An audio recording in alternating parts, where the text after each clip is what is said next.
Bismillahirrohmanirrohim. Assalamualaikum warahmatullahi wabarakatuh. Alhamdulillah, segala puji bagi Allah Subhanahu wa Ta'ala yang masih memberikan kita kesempatan untuk kembali berkumpul dalam majelis ilmu ini. Sholawat serta salam semoga senantiasa tercurah kepada junjungan kita Nabi Muhammad Shallallahu Alaihi Wasallam, beserta keluarga, sahabat, dan seluruh pengikutnya hingga akhir zaman. Saudara-saudaraku yang dirahmati Allah, semoga kita semua selalu diberikan kesehatan, dilapangkan rezekinya, diampuni dosa-dosanya, dan dipanjangkan umur dalam kebaikan. Amin ya Rabbal Alamin. Pada kesempatan kali ini, kita akan membahas satu tema penting yang sering kali dihindari, namun sangat perlu untuk kita renungi bersama, yaitu tentang dosa zina dan bagaimana cara menghapusnya dengan amalan-amalan yang diajarkan dalam Islam. Zina merupakan salah satu dosa besar yang sangat dikecam dalam Islam. Allah Subhanahu wa Ta'ala tidak hanya melarang perbuatannya, bahkan mendekatinya pun sudah dilarang. Dalam Al-Quran disebutkan, "Dan janganlah kamu mendekati zina. Sesungguhnya zina itu adalah perbuatan keji dan jalan yang buruk." Larangan ini menunjukkan betapa seriusnya dosa tersebut. Zina tidak hanya merusak diri sendiri, tetapi juga menghancurkan tatanan sosial dan kehormatan manusia. Namun, saudara-saudaraku, di balik kerasnya larangan itu, terdapat kasih sayang Allah yang begitu luas. Allah tidak menutup pintu taubat, bahkan bagi pelaku dosa besar sekalipun. Selama seseorang benar-benar ingin kembali, maka pintu ampunan selalu terbuka.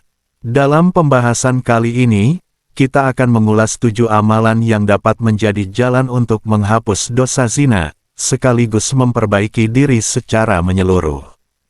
Pertama, menyesali perbuatan. Penyesalan adalah inti dari taubat. Tanpa penyesalan yang tulus, taubat tidak akan sempurna. Penyesalan yang benar adalah ketika hati merasa hancur karena telah melanggar perintah Allah, bukan sekadar takut pada akibatnya. Orang yang benar-benar menyesal akan membenci dosa tersebut dan tidak ingin kembali melakukannya. Kedua, melakukan taubat nasuha. Taubat nasuha adalah taubat yang sungguh-sungguh. Syaratnya adalah meninggalkan dosa, menyesal, bertekad tidak mengulangi, dan jika terkait hak orang lain, maka harus diselesaikan.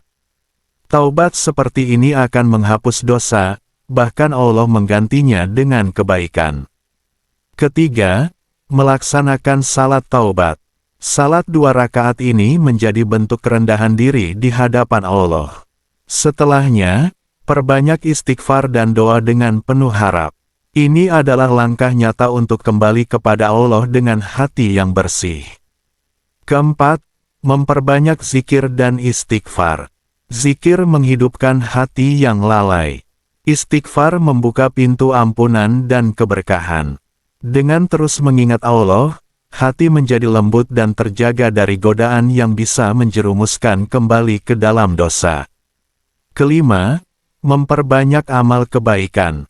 Kebaikan memiliki kekuatan untuk menghapus keburukan, membantu sesama, menjaga lisan, dan menyebarkan kebaikan adalah bentuk nyata dari perubahan diri setelah bertaubat.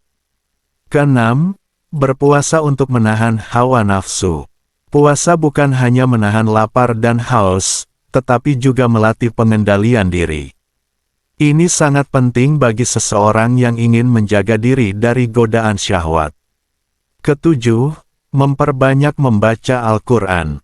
Al-Quran adalah penawar hati. Membacanya secara rutin akan menenangkan jiwa, meningkatkan iman, dan memberikan petunjuk agar tidak kembali kepada dosa. Saudara-saudaraku yang dirahmati Allah, ketujuh amalan ini bukan hanya sekadar teori, tetapi jalan nyata menuju perubahan hidup. Jika dilakukan dengan sungguh-sungguh, maka bukan hanya dosa yang dihapus, tetapi hidup juga akan menjadi lebih tenang dan penuh berkah. Jangan pernah berputus asa dari rahmat Allah.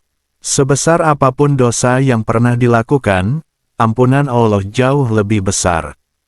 Yang terpenting adalah kemauan untuk kembali dan memperbaiki diri.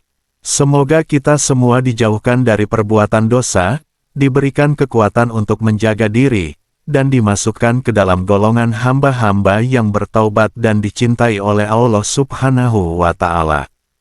Amin ya Rabbal Alamin. Wassalamualaikum warahmatullahi wabarakatuh.